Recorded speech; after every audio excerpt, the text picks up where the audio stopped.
زما په وار بدله کلمه او قبله دواړه زما په وار بدله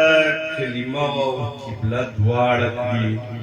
خپل یې په اسلام کې کفر ځان ته راوتړي ما په وار بدله کلمه او قبله دواړه کړي خپل یې په اسلام کې کفر ځان ته راوتړي دي شیخ وایي ولې د جانان کلمه وایته شیخ وایي ته ولې د جانان کلمه وایته ما خو د خپل ځان قتل جانان ته راوکړی دی لمونځ روزه زکات او حج خو فرض دي په خپل وخت لمونځ روزه زکات او حج خو فرض دي په خپل وخت باندې زیارمله لمونځ روزه زکات او حج خو فرض دي په خپل وخت باندې یو محبت هر وخت دا انسان ته وکړي لمونځ روزه زکات او حج خو فرض دي په خپل وخت باندې یو محبت هر وخت خدای انسان سره وکړي آزاد نظم دی وی زما یقین دی انقلاب له هر پښتون زما یقین دی انقلاب له هر پښتون غواړي خو قیادت لره بس عزم د مجنون غواړي زما یقین دی انقلاب نن هر پښتون غواړي خو قیادت لره بس عزم د مجنون غواړي زیات راویش صحیح پښتونه لا تر څو ویدې شي زیات راویش صحیح پښتونه لا تر څو ویدې دشمن دې نه پرېږدي پر خپل کور دې زبون غواړي وی مذهب مو یو دی کام مو یو ژبه مو هم یوه مذهب مو یو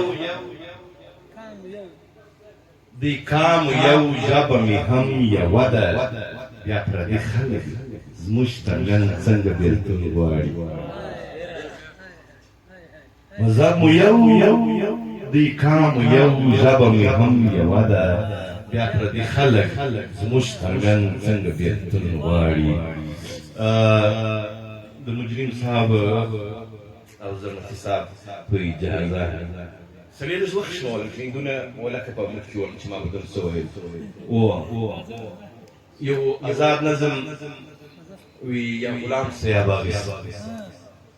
یا همدارد په عمل کې خپل سر سلامت غواړي یا غلام خپل ژبه په خپل لاس به چاړه پرې کړه چې بیا هېڅکله د چا نه خپل عقل شامل یا همدارد په عمل کې خپل سر سلامت غواړي یا غلام خپل ژبه په خپل لاس په چاړه پرې کړه چې بیا هېڅکله له چا نه خپل حق پوښتنه نه کړي یا مرید د هغه پیر څخه چې اردم او چوی زده وي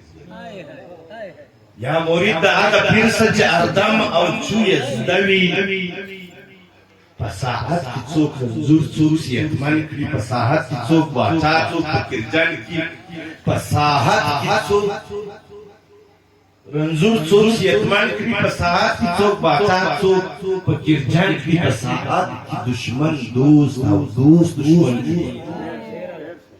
له مرید نه به میر جوړ سي څه وخت بعد به وزیر جوړ سي د اقلام دلته کیسیار سي ته به هم د چا پیر جوړ سي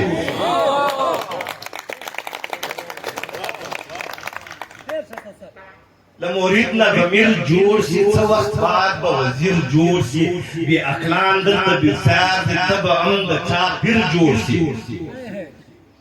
که دې دا لار نه ده خوښه که دې دا لار نه ده خوښه د حسین غوندې به هغې سه د یزید له باید منطق سه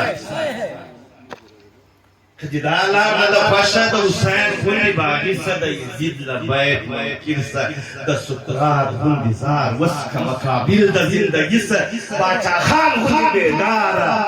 مخالف د ترکګني سه که په زړونو کې ځای غواړي د پردوی د حق د حق سه